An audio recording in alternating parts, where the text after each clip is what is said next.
The Anti-Racism Network South Africa will be launching its annual Anti-Racism Week this coming week. The network was established by the Ahmed Kathrada and Nelson Mandela Foundations back in 2015 in response to issues of racism still plaguing South Africa.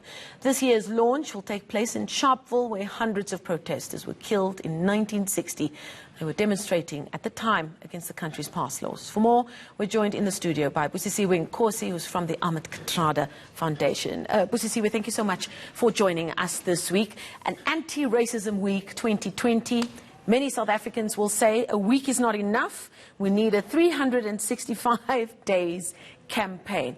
Where are we at as we head into the 2020 Anti-Racism Week with regards to issues around racism in South Africa? Agreed. Every day should be Anti-Racism Day. So with Anti-Racism Week 2020, it's a series of activations that we want to pull throughout the year. So focusing on sports, focusing on schools and education, fraternity. So currently we've been in talks with Cricket South Africa, Rugby South Africa. We've all come on board to say, you know what, we'd like to join in the fight against racism. And we've appealed to government, and we have the Department of Justice on board as well to say that we are also on board. And we are basically asking South Africans, from business to schools to private individuals, to join into this fight and help us unite against racism.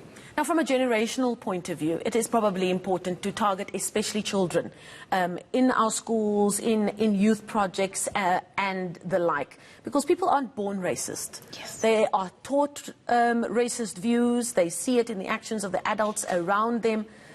How difficult is it to even take that on and to try and eradicate it?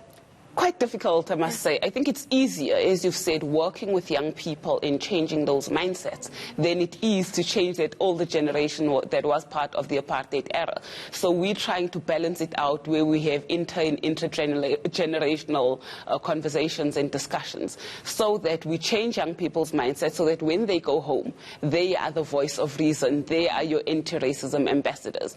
Because it's quite prevalent that young people today in South Africa go through or experience racism incidences on a daily basis. And we've seen that through our essay writing competition, where young people have been writing about racism in schools, racism in the communities, etc. And now speaking about the youth being the voice of reason, I'm of the age where I still see when we do stories on schools who are changing their names and getting rid of the mantle of being named after forefathers of apartheid. And I'm always so filled with happiness when I hear the kids speaking of various races saying, we thought it was time for the school to lose this name so that we can move forward. Or a white kid saying, you know, I was speaking to my friend Busi, for instance, and Busi said when she hears this name, this is how it makes her feel because this is what happened to her parents or her grandparents. Is the key conversation and hearing another person speak about what their pains are, what their backgrounds are, and what their history and baggage is?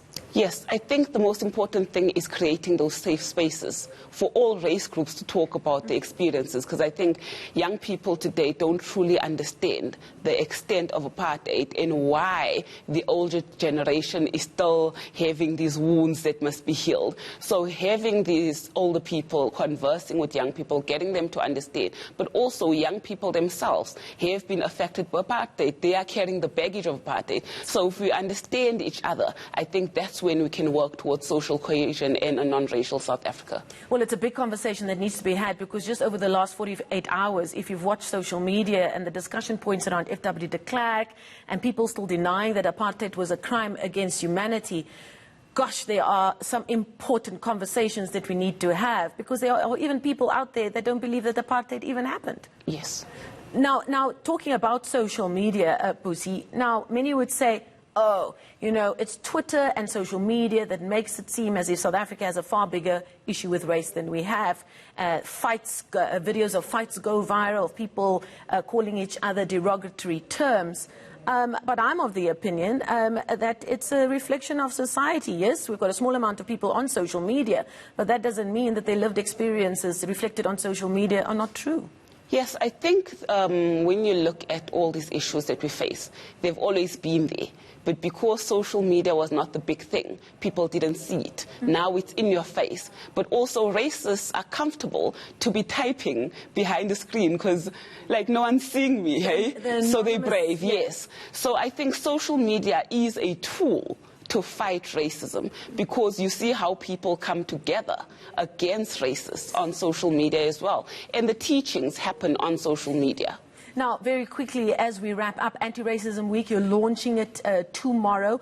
Tell us very quickly what you have planned, and also, I suppose, what your plans are to spread that word on social media.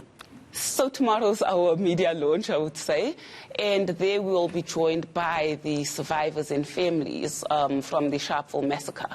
The reason we've decided to have this launch there is to commemorate them and the 60th anniversary, but at the same time draw the linkages of how that particular march led us to the South Africa that we have here today. Plans are in place. We have patrons, from actors to sports people that will be coming through, and we will also then be presenting the plan for Anti-Racism Week and making that call once again. Well, we can only wish you the very best. That is Busisiwe Nkosi. She is from the Ahmed Kathrada Foundation, and indeed Anti-Racism Network South Africa, launching Anti-Racism Week this coming week.